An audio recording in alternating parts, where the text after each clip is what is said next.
Subtraction ಆದಮೇಲೆ multiplication of algebraic expression. Multiplication of algebraic. ಇಲ್ಲೂ ಅಷ್ಟೇ ಟರ್ಮ್ಸ್ದು ನಿಮಗೆ ಗೊತ್ತಿದೆ ಅಂತ ಅನ್ಕೊಂಬಿಡೋಣ. ಟರ್ಮ್ಸ್ದು ಸಿಂಪಲಾಗಿ ತೋರಿಸ್ತೀನಿ. Algebraic expressions. ಯಾಕೆಂದರೆ ಇವಾಗೆಲ್ಲ ದೊಡ್ಡ ಹುಡುಗರು ನೀವು ಎಕ್ಸ್ಪ್ರೆಷನ್ಸ್ ಹ್ಯಾಂಡಲ್ ಮಾಡಬೇಕು, ಬರೀ ಟರ್ಮ್ಸ್ ಅಲ್ಲ. ಈಗ ಮಲ್ಟಿಪ್ಲೈ 4 × 6 ಅಂತ ಕೊಟ್ಟರೆ, ಮಲ್ಟಿಪ್ಲೈ 4842 × 3 ಮಿಲಿಯನ್ ಅಂತೆಲ್ಲ ಕೊಟ್ಬಿಟ್ರೆ ಅವಾಗ ಲೆಕ್ಕ ಗೊತ್ತಾಯ್ತನಪ್ಪ. ಆಚರಣೆ ಆಲ್ಜಿಬ್ರಾದಲ್ಲೂ ಸಿಂಪಲ್ ಲೆಕ್ಕ ಮಾಡಬಾರ್ದು, ದೊಡ್ಡ ಲೆಕ್ಕ ಮಾಡಬೇಕು ಕಲಿಬೇಕು. ಈಗ ನೋಡಿ, ಆಲ್ಜಿಬ್ರೈಕ್ ಎಕ್ಸ್ಪ್ರೆಷನ್ಸ್ ಟರ್ಮ್ ಮಾಡಬೇಕಾದ್ರೆ ವಿ ಯೂಸ್ ಲಾಸ್ ಆಫ್ ಇಂಡಿಸೀಸ್ ಅಂತ. ಏನು ಉಪಯೋಗಿಸ್ತೀವಿ? ಲಾಸ್ ಆಫ್ ಇಂಡಿಸೀಸ್ ಅಥವಾ ಇಂಡೆಕ್ಸ್ ಲಾಸ್ ಅಂತ ಕರಿತೀವಿ. ಏನಂತೀವಿ ಅದಕ್ಕೆ? Index laws. ಯಾಕೆ ಅಂದರೆ ಆಲ್ಜಿಬ್ರೈಕ್ ವೇರಿಯೇಬಲ್ಸ್ಗೆ ಕಿರೀಟ ಇರುತ್ತೆ. They are having dimensions. So when you multiply you should know that variables of the same base, variables of the same base ಅಂದರೆ ಏನಂತ ನಿಮಗೆ ಯಾವಾಗಲೂ ಒಂದು ಎಕ್ಸ್ಪೋನೆಂಟ್ ಬರೆದಾಗ ಈ ಥರ ಬರೆದ್ರೆ, ನಾನು x³ ಅಂತ ಬರೆದ್ರೆ ಇದಕ್ಕೆ ಬೇಸ್ ಅಂತೀವಿ. ಇದಕ್ಕೆ ಏನಂತೀವಿ? ಇದು ಎಕ್ಸ್ಪೋನೆಂಟ್ ಅಥವಾ ಇಂಡೆಕ್ಸ್ ಅಂತೀವಿ. Exponent or index. Okay. So ನಾನು ಕೂಡಬೇಕಾದ್ರೆ ಈಗ ಈ ಥರ ಬರೆದ್ರೆ, ಈಗ ax³ ಅಂತ ಬರೆದ್ರೆ ಬೇಸ್ ಪೂರ 2 ವೇರಿಯೇಬಲ್ ಬಂತು. ಬೇಸ್ ಪೂರ ಏನು ಬಂತು? 2 ವೇರಿಯೇಬಲ್ ಬಂತು. ಅದೇ ರೀತಿ ಈಗ xy²z⁴ ಅಂತ ಬರೆದೆ ಅಂತ ಇಟ್ಕೊಳ್ಳಿ. ಅವಾಗೇನಾಯ್ತು ಹೇಳಿ? ಇದು ಬೇಸು. ಗೊತ್ತಾಯ್ತಾ? ಆವಾಗ ನನಗೆ ಇಂಡೆಕ್ಸ್ ಲಾ ಬೇಕು. ಅವಾಗ ಏನು ಬೇಕು ನನಗೆ? ಇಂಡೆಕ್ಸ್ ಲಾ ಬೇಕು. ಏನದು index law? a⁴m × a⁴n = a⁴m+n. This is same base. ನೋಡಿ ಏನಕ್ಕೆ ಯಾವ ಥರ ಹೆಂಗೆ ಜ್ಞಾಪಕ ಇಟ್ಕೋಬೇಕು ಅಂತೇಳಿ. ಬೇಸ್ ಸೇಮ್ ಇದೆ, ಎಕ್ಸ್ಪೋನೆಂಟು ಡಿಫ್ರೆಂಟ್ ಇದೆ. ಎಕ್ಸ್ಪೋನೆಂಟು ಡಿಫ್ರೆಂಟ್ ಇದೆ. ಹಾಗೆ a⁴a⁴n ಅಂತಂದ್ರೆ ಏನಾಯಿತು? ಇದ್ರದ್ದು ಅಪ್ಲಿಕೇಶನ್ ಹೆಂಗೆ ಅಂತಂತಂದರೆ xy² ಇಂಟು xy² ಅಂದ್ರೂ ಏನಾಗುತ್ತೆ? xy²m+n ಅಂತ ಆಗ್ಬಿಟ್ಟು ನೆಕ್ಸ್ಟ್ ಈಗ ಇನ್ನೊಂದು ಲಾ ಹುಡುಕ್ಬೇಕು ನಾನು. ಏನದು ಅಂದರೆ a⁴m =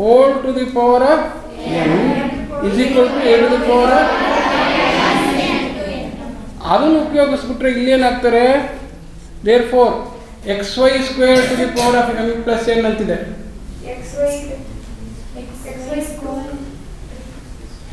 ಇನ್ನೂ ಒಂದು ಬರೀತೀನಿ ಈಗ ನೋಡಿ. ab⁴m = a⁴m into. ಈಗ ನೋಡಿ ಇಲ್ಲಿ ಇದಕ್ಕೂ ಏನು ವ್ಯತ್ಯಾಸ ಅಂತ ಹೇಳಬೇಕು. ಇಲ್ಲೂ ಮಲ್ಟಿಪ್ಲಿಕೇಶನ್ ಇದೆ, ಇಲ್ಲಿ ಸೇಮ್ ಬೇಸ್ ಇದೆ, ಇಲ್ಲಿ ಡಿಫರೆಂಟ್. ಗೊತ್ತಾಯ್ತಾ? ಸೊ ಡಿಫರೆಂಟ್ ಬೇಸ್ ಇದ್ದಾಗ ಪವರ್ ಏನಾಗುತ್ತೆ? Power is distributed to each variable. So a⁴m into b⁴m ಅಂತ. ಸೊ ಅದನ್ನ ಇಲ್ಲಿ ಉಪಯೋಗಿಸೋದು. ಈಗ ಅದನ್ನು ಉಪಯೋಗಿಸಿದ್ರೆ ಇವಾಗ ಏನು ಬರುತ್ತೆ ಇಲ್ಲಿ? x⁴m+n into y²m+n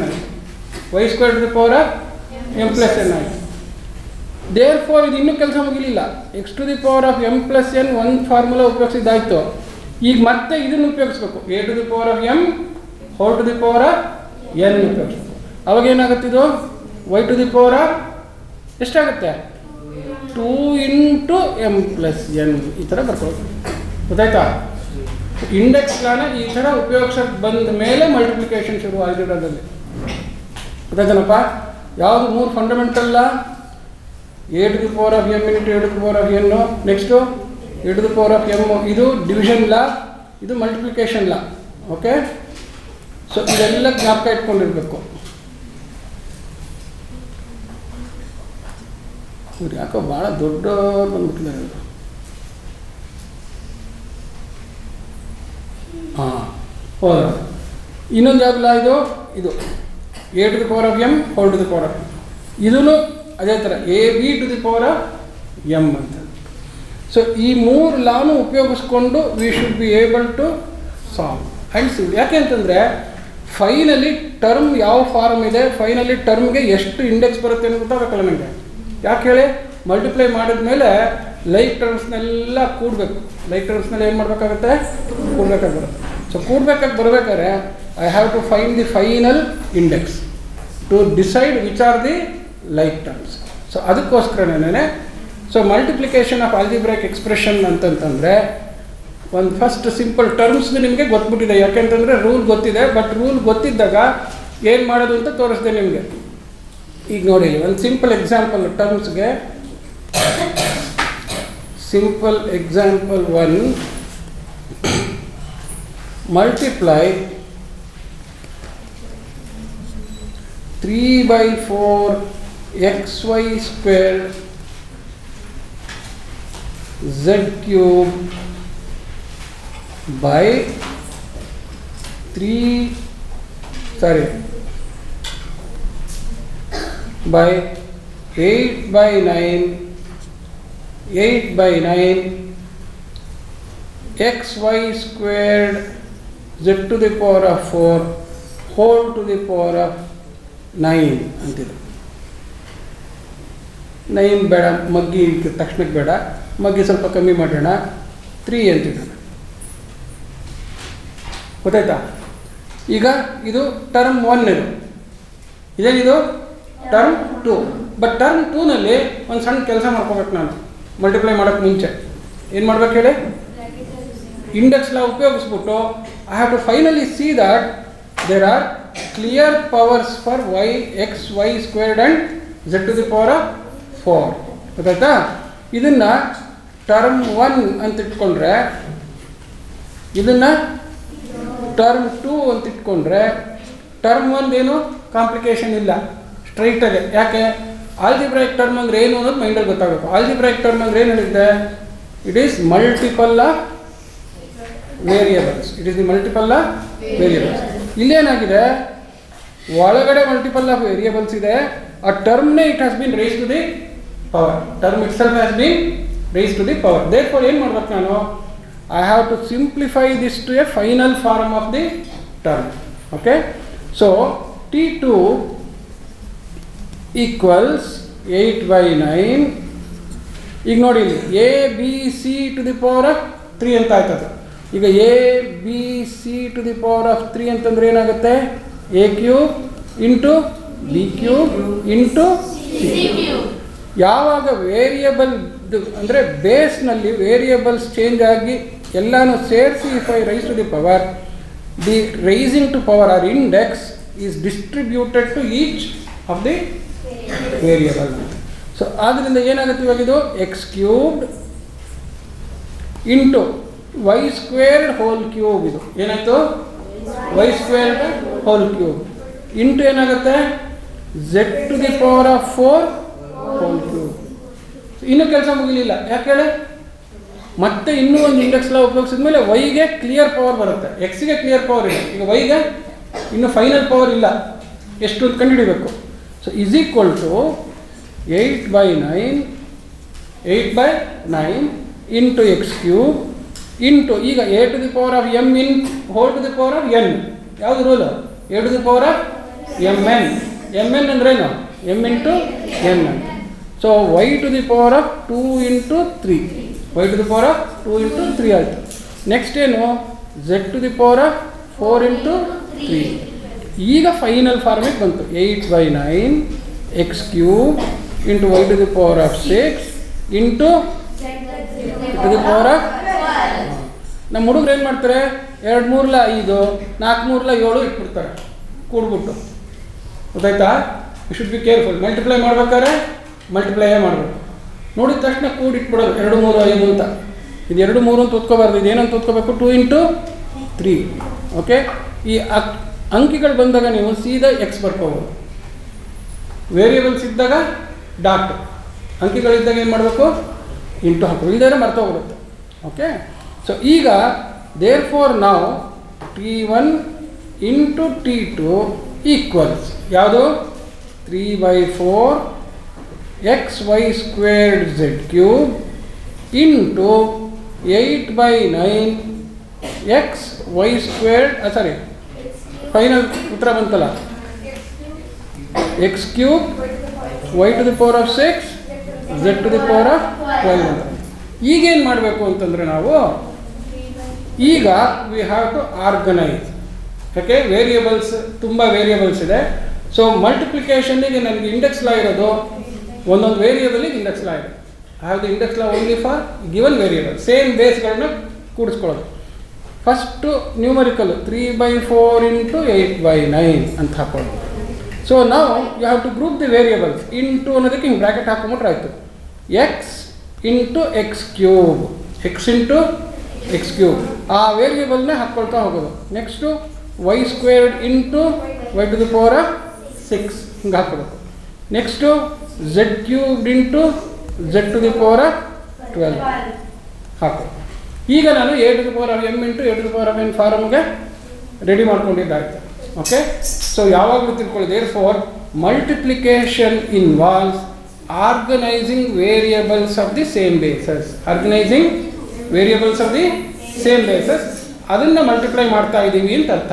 so are multiplying coefficients and multiplying variables of the same bases using index ಲಾ.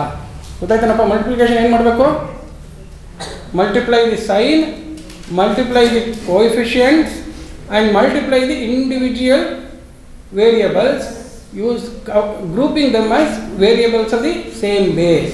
ಇಲ್ಲಿ x to the power of n x ಕ್ಯೂಬ್ಗೆ ಎಕ್ಸ್ ಅನ್ನೋದು ಸೇಮ್ ಬೇಸ್, ವೈಗೆ ಸೇಮ್ ಬೇಸ್, ಝೆಡ್ಗೆ ಸೇಮ್ ಬೇಸ್, ಆ ಥರ ಮಾಡ್ಕೋಬೇಕು. ಈಗ ನೋಡಿ ಎಷ್ಟು ಬರುತ್ತೆ ಇವಾಗ? ಇಲ್ಲಿ 4 2 8, 3 3 9. ಸೊ 2/3 ಅದು ಕೋಎಫಿಷಿಯಂಟ್ ಮಲ್ಟಿಪ್ಲಿಕೇಶನ್ ಆಯಿತು. Next x into x cube ಏನಾಗುತ್ತೆ? 1 + 3 ಫಸ್ಟ್ ಪ್ರಾಬ್ಲಮ್ ಆದ್ದರಿಂದ. Next y to the power of 2 + 6. Next z to the power of 3 + 1. ಈಗ ಫೈನಲಿ ಉತ್ತರ ಬಂತು ಅಂತಲೂ ಹೇಳ್ಕೊಬೋದು. ಬಂದ ಅಂತ ಕೆಲವರು ಹೇಳ್ಕೊಬೋದು, ಬಂದ್ಲು ಅಂತ ಕೆಲವರು ಹೇಳ್ಕೊಬೋದು. ಸರಿನಾ? ಗೊತ್ತಾಗ್ತದೆ ಇವಾಗ? So multiplication of the term ಅಂತಂದರೆ multiplication involves grouping variables of the same base and grouping the coefficients. ಇದು ಬರೀ ಒಂದು ಟರ್ಮ್ಗಾಯ್ತು. ಎಕ್ಸ್ಪ್ರೆಷನ್ ಬಂದಾಗ ಏನಾಗುತ್ತೆ? ಒಂದೊಂದು ಎಕ್ಸ್ಪ್ರೆಷನಲ್ಲೇ ಬೇರೆ ಬೇರೆ ಟರ್ಮ್ಸ್ ಇರ್ತಾರೆ. ಎಕ್ಸ್ಪ್ರೆಷನ್ಸಲ್ಲೇ ಬೇರೆ ಬೇರೆ ಟರ್ಮ್ಸ್ ಇರುತ್ತೆ. ಸೊ ಅಲ್ಲಿ ಒಂದೊಂದು ಟರ್ಮಿಂದ ಅಲ್ಲಿ ಡಿಸ್ಟ್ರಿಬ್ಯೂಟಿವ್ ಲಾ ಆಫ್ ಮ್ಯಾಥಮ್ಯಾಟಿಕ್ಸ್ ಅಂತ ಉಪಯೋಗಿಸ್ತೀವಲ್ಲ, A + B × C = AC + BC ಅಂತ. So C multiplies all the terms ಇದ್ದಂಗೆ ಪ್ರತಿ ಟರ್ಮಲ್ಲೂ ಮಲ್ಟಿಪ್ಲೈ ಮಾಡೋದು. ಮಧ್ಯಾಹ್ನ ಎಕ್ಸ್ಪ್ರೆಷನ್ಸ್ ಹೇಳ್ಕೊಡ್ತೀನಿ. ಒಂದೆರಡು ಲೆಕ್ಕ we will solve the terms problem and then directly go to multiplying expressions. Expressions multiply ಮಾಡೋದಕ್ಕೆ ನಿಮಗೆ ಟರ್ಮ್ಸ್ನ ಮಲ್ಟಿಪ್ಲೈ ಮಾಡೋಕ್ಕೆ ಬರಬೇಕು.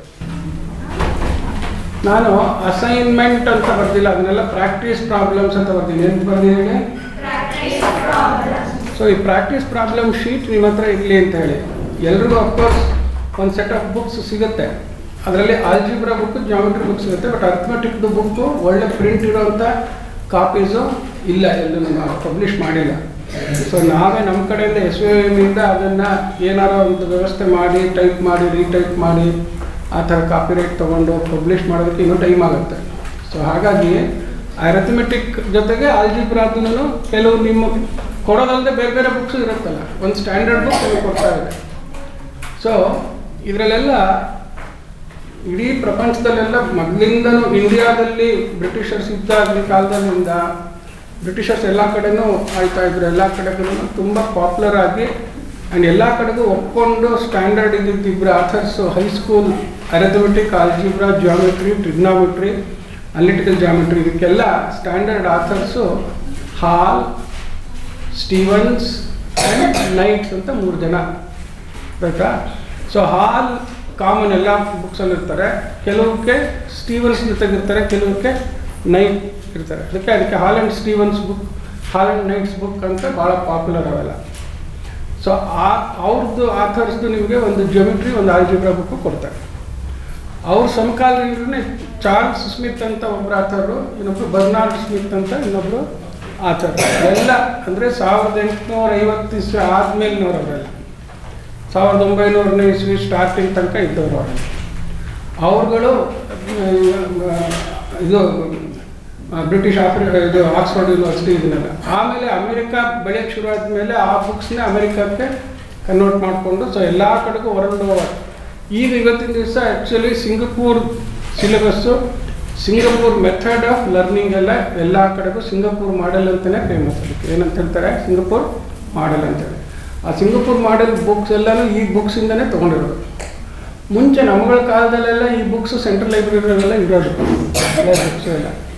ಆಗಿನ ಮೇಷ್ಟ್ರೆಲ್ಲ, ಆಗಿನ ನಮ್ಮ ಹಿಂದಿನ ಹಿರಿಯರೆಲ್ಲ ಅದೇ ಥರದ ಪುಸ್ತಕದಲ್ಲೇ ಓದಿ ಎಲ್ಲ ಮಾಡೋರು. ಸೊ ಅದು ಹಾಗೆ ಕಂಟಿನ್ಯೂ ಆಗ್ತಿತ್ತು.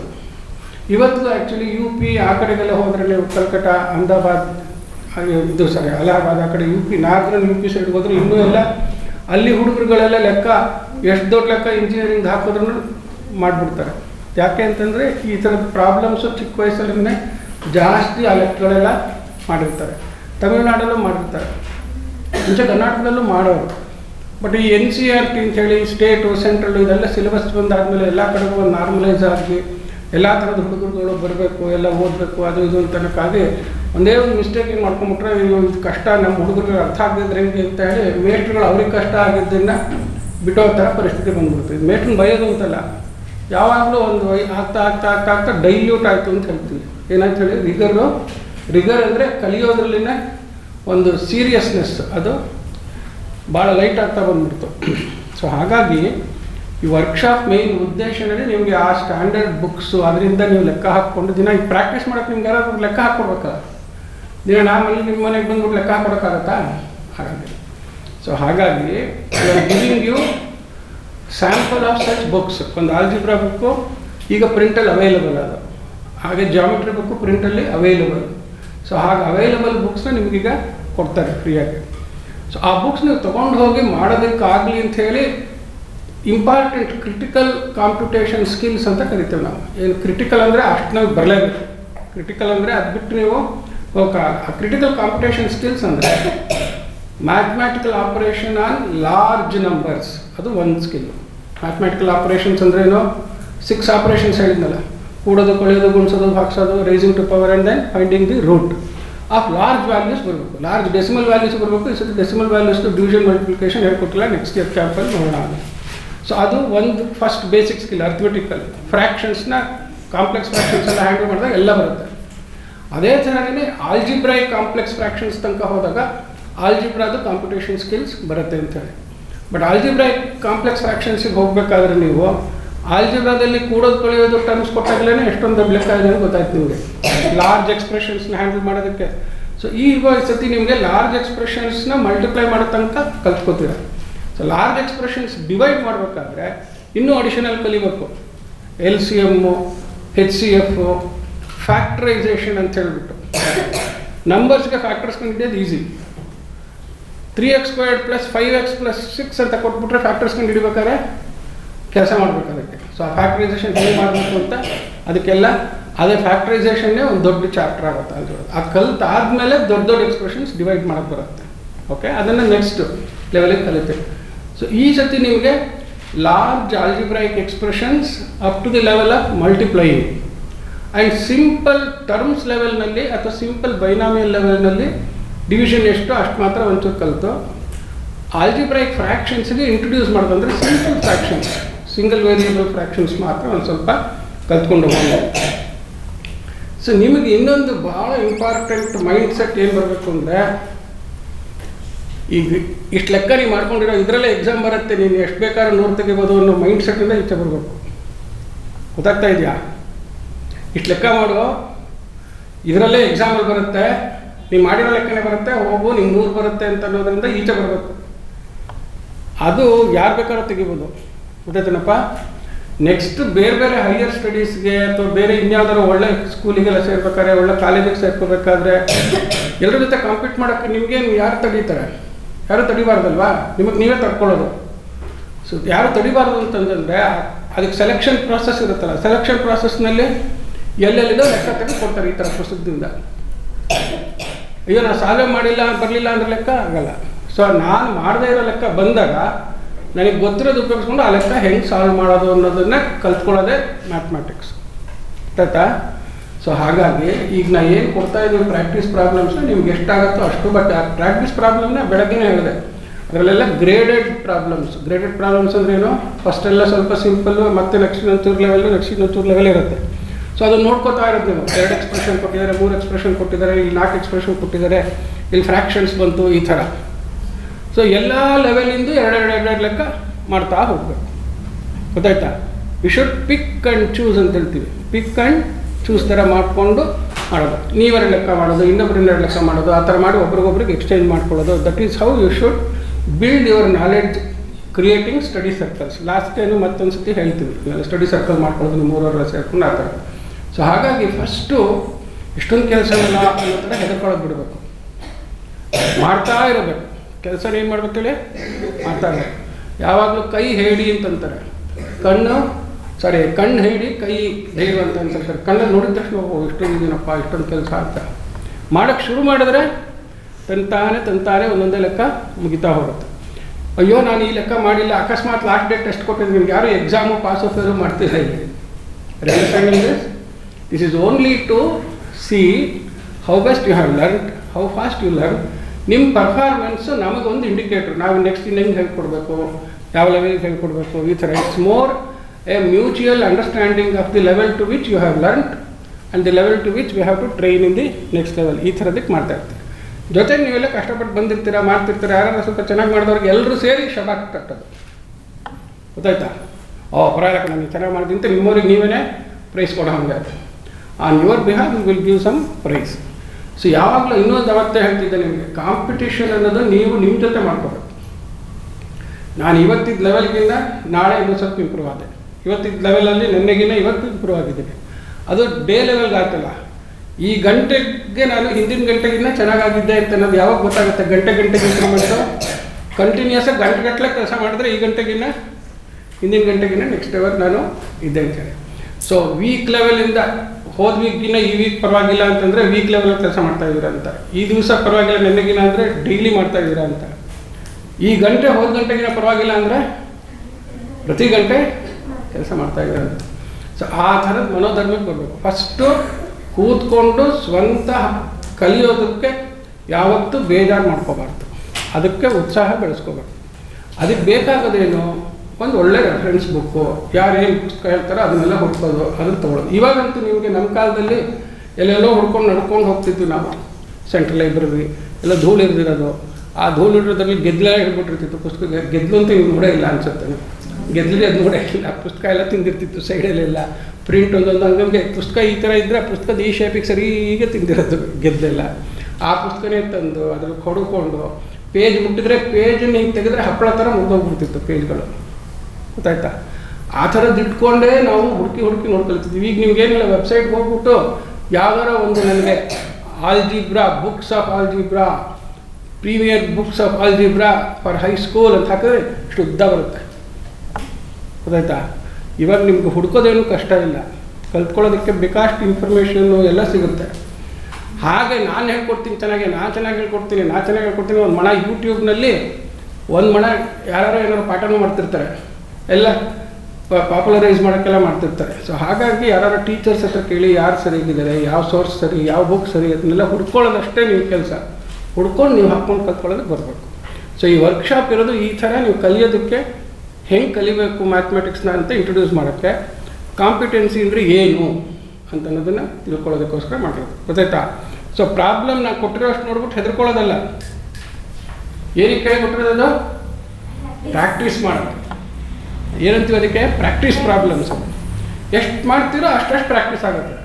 ಗೊತ್ತಾಯ್ತಾ? ಅದನ್ನು ಬೆನ್ನು ಬಗ್ಸ್ಕೊಂಡು ಅಕಸ್ಮಾತ್ ನಾವು ಮಾಡಿಲ್ಲದೆ ಇರೋ ಲೆಕ್ಕ ಅಲ್ಲಿ ಟೆಸ್ಟಿಗೆ ಬಂದುಬಿಟ್ರೆ, ಟೆಸ್ಟಲ್ಲಿ ಫೇಲ್ ಆಗಿಬಿಟ್ರೆ ಯಾರು ಫೇಲ್ ಇಲ್ಲ, ಪಾಸು ಇಲ್ಲ. ಪ್ರೈಸ್ ಬರದೇ ಹೋದರೆ ಈ ಥರ ಯೋಚನೆ ಮಾಡಬಾರ್ದು. ಪ್ರೈಸಿಗೆ ಯಾವತ್ತೂ ಯೋಚನೆ ಮಾಡಬಾರ್ದು. ನನಗೆ ನಾನು ಇಂಪ್ರೂವ್ ಆಗಬೇಕು. ನನ್ನ ಲೆವೆಲ್ಗೆ ನಂದು ಎಫಿಷಿಯನ್ಸಿ ಏನಿದೆಯೋ ಆ ಎಫಿಷಿಯನ್ಸಿನ ದಿನ ಇಂಪ್ರೂವ್ ಮಾಡ್ಕೊಳ್ಳೋದು. I should compete with my self. ಅದು ಭಾಳ ಇಂಪಾರ್ಟೆಂಟ್. ಗೊತ್ತಾಯ್ತಾ? ಓಕೆ, ಈಗ ಕಂಟಿನ್ಯೂ ಇದ್ದ ಬೋರ್ಡ್ ಮೇಲೆ ಬಂದಿದೆಯಾ ಅದು ಸ್ಕ್ರೀನ್ ಕಾಣಿಸ್ತದಲ್ಲ okay. So in the morning I have shown you one simple 2 ಟರ್ಮ್ಸ್ದು ಹೇಗೆ ಮಲ್ಟಿಪ್ಲೈ ಮಾಡೋದು ಅಂತ. ಸೊ ಈ ಟರ್ಮ್ಸ್ನ ಮಲ್ಟಿಪ್ಲೈ ಮಾಡೋದಕ್ಕೆ ನೀವು ಸಿಂಪಲ್ ಇಂಡೆಕ್ಸ್ ಕ್ಲಾಸ್ ಉಪಯೋಗಿಸ್ತೀರ ಅಂತ ಗೊತ್ತಾಯಿತು.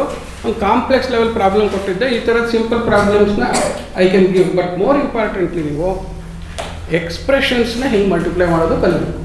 ಏನು ಕಲ್ತ್ಕೋಬೇಕು? How to multiply expressions. So ಈ ಎಕ್ಸ್ಪ್ರೆಷನ್ಸ್ ಮಲ್ಟಿಪ್ಲೈ ಮಾಡೋದಕ್ಕೆ ಹೆಡ್ಡಿಂಗ್ ಬರ್ತಿದ್ವಲ್ಲ, multiplication of algebraic expressions. Terms multiply ಮಾಡೋದಕ್ಕೆ ಏನು ಪ್ರಿನ್ಸಿಪಲ್ ಇದೆಯೋ ಅದು ಏನು ಪ್ರಿನ್ಸಿಪಲ್ ನೋಡಿ ಇಲ್ಲಿ. You group constants and then variables of the same base and then use the index laws. ಅದು ಪ್ರೊಸೀಜರ್. ಮಲ್ಟಿಪ್ಲಿಕೇಶನ್ ಏನು ಹೇಳಿ? Term by term multiplication procedure ಏನು? Group numerical coefficients then variables of the same base. So ಇಲ್ಲಿ x ಅನ್ನೋದು same base. ಎರಡು ಟರ್ಮಲ್ಲಿನ ಎಕ್ಸ್ನ ಪಕ್ಕ ಬರ್ಕೊತೀವಿ, ವೈನ ಪಕ್ಕ ಬರ್ಕೊಂಡ್ವಿ, ಝೆಡ್ನ ಪಕ್ಕ ಬರ್ಕೊಂಡು ಅದ್ರದ್ದು ಏನೇನು ಇಂಡೆಕ್ಸ್ ಇದೆ ಅದನ್ನು ಹಾಕಿದ್ವಿ. ಸೊ ವೇರಿಯೇಬಲ್ಸ್ ಸೇಮ್ ಬೇಸ್ ಟರ್ಮ್ಸ್ನೆಲ್ಲ ಒಂದು ಕಡೆ ಗ್ರೂಪ್ ಮಾಡ್ಕೊಂಬಿಟ್ಟು ಇಂಡೆಕ್ಸ್ಗಳನ್ನ ಕೂಡೋದು ಅಷ್ಟೇ. ಇಂಡೆಕ್ಸ್ಗಳನ್ನ ಬೆಳಗ್ಗೆ ಒಂದು ಡೈಮೆನ್ಷನ್ ಅನ್ನೋ ಪದ ಹೇಳ್ತಿದ್ನಲ್ಲ, ಬೇಸಿಕಲಿ ಡೈಮೆನ್ಷನ್ ಅಂತಂದರೆ ನಂಬರ್ ಆಫ್ ವೇರಿಯೇಬಲ್ಸ್ ಎಷ್ಟಿದೆಯೋ 3 ವೇರಿಯೇಬಲ್ಸ್ ಇದ್ದರೆ 3 ಡೈಮೆನ್ಷನ್, 2 ವೇರಿಯೇಬಲ್ಸ್ ಇದ್ದರೆ 2 ಡೈಮೆನ್ಷನ್ಸ್. ಸೊ ಡೈಮೆನ್ಷನ್ದು ಒಂದು ಮಿಸ್ಟೇಕ್ ಹೇಳ್ಬಿಟ್ಟಿದ್ದೆ ನಾನು. ಡೈಮೆನ್ಷನ್ ಅಂದರೆ number of variables. If it is a term of 3 variables then it is called 3 dimension term ಅಂತ. ಅವುಗಳದೆಲ್ಲ ಇಂಡೆಕ್ಸ್ ಕೂಡಿದ್ರೆ ಬರುತ್ತಲ್ಲ ವ್ಯಾಲ್ಯೂ, ಅದಕ್ಕೆ ಡಿಗ್ರಿ ಅಂತ ಹೇಳ್ತಾರೆ. ಈಗ ಫಾರ್ ಎಕ್ಸಾಂಪಲ್ ಇಲ್ಲಿ XY² Z³ ಅಂದರೆ ಎಲ್ಲ ಇಂಡೆಕ್ಸ್ ಕೂಡಿದ್ರೆ ಎಷ್ಟು ಬಂತು ನೋಡಿ, 1 2 3 3 6. This is a term of 6 degrees ಅಂತ. This is a term of 6th degree and term of 3 dimensions ಅಂತ. ಓಕೆ, ಇದನ್ನೊಂದು ಕ್ಲಾರಿಟಿ ಇಟ್ಕೊಂಡಿರಿ. ಸೊ ಈಗ ಎಕ್ಸ್ಪ್ರೆಷನ್ಸ್ದನ್ನು ಮಾಡೋಣ. So second example 2x observe ಮಾಡ್ಕೊಳ್ಳಿ ಇಂಟು 3x² - 4 ಅಂತ ಹಾಕಿ. 2x + 3 ಇಂಟು 3x² - 4 ಅಂತ ಹಾಕ್ತೀವಿ ಅಂತ ಇಟ್ಕೊಳ್ಳಿ. ಓಕೆ, ಈಗ ಇಲ್ಲಿ ನೋಡಿ, ಇಲ್ಲಿ ನಾವು ಡಿಸ್ಟ್ರಿಬ್ಯೂಟಿವ್ ಲಾ ಅನ್ನೋದನ್ನು ಉಪಯೋಗಿಸ್ತೀವಿ. A + B ಇಂಟು C ಅಂತ ಬರೆದ್ರೆ multiplication by C distributes to all the terms in the bracket. All the terms in the bracket. So C has to multiply A and C has to multiply B also. So AC plus BC ಅಂತ ಬರುತ್ತೆ. So ಈಗ A plus B into C plus D ಅಂತ ಬಂತು ಅಂತ ಇಟ್ಕೊಳ್ಳಿ. A plus B into C plus D ಅಂತಂತಂದರೆ ಆವಾಗ the second expression has 2 variables anta. So from both the variables you have to distribute the multiplication. From both the variables you have to multiply. Idu artha enappa andre A plus B into C plus A plus B into D anta. A plus B into C plus A plus B into D ಎರಡರಿಂದನೂ ಗುಣಿಸಬೇಕು. So ಅವಾಗ ಏನು ಬರುತ್ತೆ ನೋಡಿ, ಇಲ್ಲಿ AC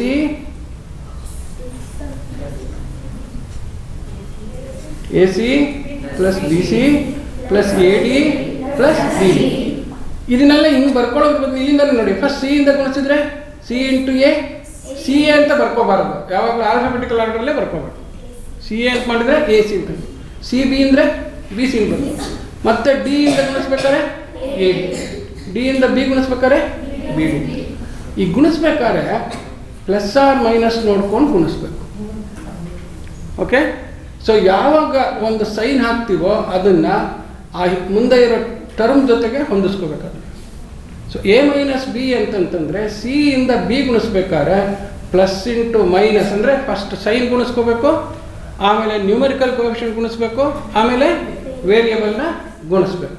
okay, so ಆ ಥರ ಈಗ ಮಾಡಿದಾಗ ನೋಡಿ, ಇಲ್ಲಿ ಯಾವಾಗಲೂ ರೈಟ್ ಟರ್ಮ್ ಎಕ್ಸ್ಪ್ರೆಷನ್ನಿಂದ ಲೆಫ್ಟ್ ಟರ್ಮ್ ಎಕ್ಸ್ಪ್ರೆಷನ್ನ ಗುಣಿಸೋದು ಈಸಿ.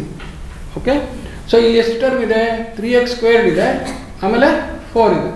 ಅಬ್ಸರ್ವ್ ಮಾಡಿ ಇವಾಗ. ಸೊ ಇಲ್ಲಿ ಇವಾಗ 3x² ಇಂಟು 2x ಅನ್ಬೇಕಾದ್ರೆ first sign plus into plus plus, ಆಮೇಲೆ ನ್ಯೂಮರಿಕಲ್ ಕೋಎಫಿಷಿಯೆಂಟ್ 3 ಇಂಟು 2 6 ಅಂತ. ಆಮೇಲೆ ಎಕ್ಸ್ ಸ್ಕ್ವೇರ್ಡ್ ಇಂಟು ಎಕ್ಸ್, ಇದಕ್ಕೆ ಮೈಂಡಲ್ಲೇ ಹೇಳ್ಕೊಬೋದು ನಾವು. ಯಾಕೆಂದರೆ ಇದು ಎಕ್ಸ್ ಸ್ಕ್ವೇರ್ಡು, ಇದು ಎಕ್ಸು 1+2 ಅಂದರೆ ಇಂಡೆಕ್ಸ್ ಲಾ ಯೂಸ್ ಮಾಡಿದ್ವಿ ನಾವು. ಮುಂಚೆ ಏನು ಮಾಡಿದ್ದು ಅದನ್ನೇ ಮಾಡ್ತಾ ಇದ್ದೀವಿ, ಮೈಂಡಲ್ಲಿ ಮಾಡ್ಕೊಂಡ್ವಿ. ಎಕ್ಸ್ ಸ್ಕ್ವೇರ್ಡ್ ಇಂಟು ಎಕ್ಸ್ ಏನು ಎಕ್ಸ್ ಕ್ಯೂಬ್. ಸೊ ಈ ಟರ್ಮ್ ಆಯಿತು ಅಂತ. ಓಕೆ, ನೆಕ್ಸ್ಟು 3x ಸ್ಕ್ವೇರ್ಡಿಂದ 3 ಮಲ್ಟಿಪ್ಲೈ ಮಾಡಬೇಕು. ನೆಕ್ಸ್ಟ್ ಏನು plus into plus plus 3 into 3 9. X squared into 1 ಅನ್ಕೋಬೇಕಲ್ಲಿ. ಏನು ಟರ್ಮ್ ಇಲ್ಲದ್ರೆ ಏನು ಅನ್ಕೋಬೇಕು 1. ಅಂದರೆ x to the power of 0 ಇದೆ ಅಂತ ಅರ್ಥ. ಏನಿದೆ ಅಂತ ಅರ್ಥ? X to the power of 0. X to the power of 0 ಅಂದರೆ 1. ಸೊ ಅಲ್ಲಿಗೆ ನಾನು ಎಕ್ಸ್ ಸ್ಕ್ವೇರ್ಡಿಂದ ಹುಡುಕ್ಬೇಕಾದ್ರೆ ಎಕ್ಸ್ ಇಲ್ವಲ್ಲ ಅಂತಂದರೆ ಎಕ್ಸ್ ಇದೆ ಆದರೆ ಪವರ್ ಇಸ್ 0 ಅಂತ. ಸೊ ಎಕ್ಸ್ ಪವರ್ 0 ಅಂದರೆ 1 ಅಂತ. So x squared into x to the power of 0 ಅಂದರೆ 2 + 0 ಅಷ್ಟೇ ಉಳಿಯುತ್ತೆ. ಅದರಿಂದ 1ನಿಂದ ಮಲ್ಟಿಪ್ಲೈ ಮಾಡ್ಕೊಳ್ಳೋದು. ಸೊ ಎಕ್ಸ್ ಸ್ಕ್ವೇರ್ಡ್ ಆಗುತ್ತೆ. ಅದಾದಮೇಲೆ ಈ ಟರ್ಮ್ ಮುಗೀತು. ಸೊ 1ರಿಂದ 1 ಸತಿ ಮುಗೀತು. ನೆಕ್ಸ್ಟ್ ಏನು ಮಾಡಬೇಕು 4ಇಂದ. ಸೊ ಆವಾಗ ಮತ್ತೆ minus into plus minus 4 into 2 8. X ಇಲ್ಲ ಅಂದರೆ x to the power of 0 into x. Multiply ಮಾಡ್ಬೇಕಾದ್ರೆ ಎಕ್ಸ್ ಇಲ್ಲ ಅಂತಂದರೆ ವೇರಿಯಬಲ್ ಇದೆ ಅಂದರೆ raise to the power of 0 ಅಂದರೆ 1 ಇದೆ ಅಂತ. ಸೊ 1 ಇಂಟು ಎಕ್ಸ್ ಅಂತ ಓದ್ಕೋಬೇಕು. ಅದನ್ನೇನಾಗುತ್ತೆ ಎಕ್ಸ್ ಆಗುತ್ತೆ. Next minus into plus minus 4 into 3 12. So ಈ ಥರ ಬಂದಮೇಲೆ ಮಲ್ಟಿಪ್ಲೈ ಮಾಡಾದ್ಮೇಲೆ ಯಾವಾಗಲೂ ನೋಡಿ ಕೊಟ್ಟಿದ್ದ ಟರ್ಮ್ಸಲ್ಲಿ ಇದ್ದಿದ್ದು ಪವರ್ ಆಫ್ ವೇರಿಯಬಲ್ಗಿನ್ನ ಮಲ್ಟಿಪ್ಲೈ ಮಾಡಿದ ಮೇಲೆ ಬರೋದ್ರಲ್ಲಿ ಪವರು ಜಾಸ್ತಿ ಆಗಿರುತ್ತೆ. ಹೌದಾ? ಸೊ ಆ್ಯಂಡ್ ಮುಂಚೆ 2 ಟರ್ಮ್ ಇದ್ದಿದ್ದು ಈಗ 4 ಟರ್ಮ್ ಬಂತು. ಇದನ್ನು ಒಂದು ಆರ್ಡ್ರಲ್ಲಿ ಬರೋದು ಕಲಿಬೇಕು. ಸೊ ಸಾಮಾನ್ಯ ಡಿಸೆಂಡಿಂಗ್ ಆರ್ಡ್ರಲ್ಲಿ ಬರೋದು ಕಲಿಬೇಕು. ಏನು ಮಾಡಬೇಕು? Descending order. ಬಿಕಾಸ್ ಮುಂದೆ ನೀವು ಪಾಲಿನಾಮಿಯಲ್ ಅಂತ ಒಂದು ಮ್ಯಾಥಮೆಟಿಕಲ್ ಆಬ್ಜೆಕ್ಟನ್ನು ಕಲ್ತ್ಕೊತೀರಿ. ಆ ಪಾಲಿನಾಮಿಯಲ್ಲಿ ax to the power of n, bx to the power of a1x to the power of n, a2x to the power of n - 1 ಈ ಥರ ಉದ್ದಕ್ಕೆ ಜನರಲ್ ಪಾಲಿನಾಮಿಯಲ್ ಎಕ್ಸ್ಪ್ರೆಷನ್ ಥರ ಬರುತ್ತೆ. ಅದರಲ್ಲೆಲ್ಲ ಒಂದು ವೇರಿಯಬಲ್ದು ಪವರು ಡಿಕ್ರೀಸಿಂಗ್ ಆರ್ಡ್ರಲ್ಲಿ ಇರುತ್ತೆ.